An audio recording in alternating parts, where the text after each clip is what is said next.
Salutare toată lumea și bine v-am găsit la un nou episod din Provocări Nebune! Hai de capul meu, ce urât însă părul! Da, cum vedeți, părul meu protestează.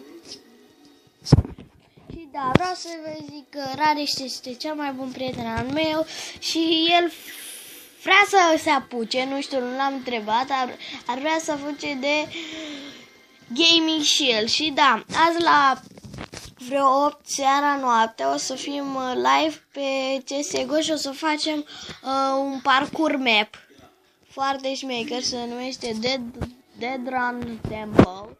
E cel mai șmecher parkour din toată inima mea. Da, e cel mai șmecher și să trecem la provocări. Flaviu Zneaga ne provoacă să ținem masca pe cap.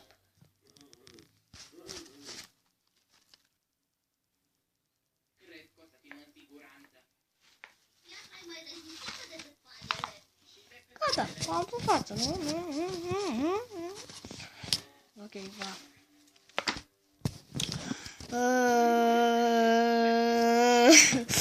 Da. Un pic. Să țin așa, mâna asta înaltă și îl bag aici. Filmăm de un minut, poți.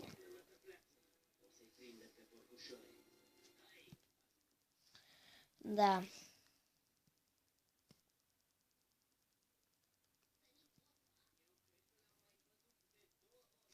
Ok, revenim. Bună, am revenit. Gaming Pro ne provoacă să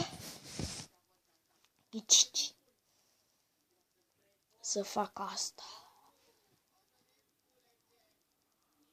Un clip. Fuck you! Okay. Bine, oricum eu de asta mai fac, că mă enervez la ce sigur la parcururi, la mi-am tras skin la Minecraft! Da.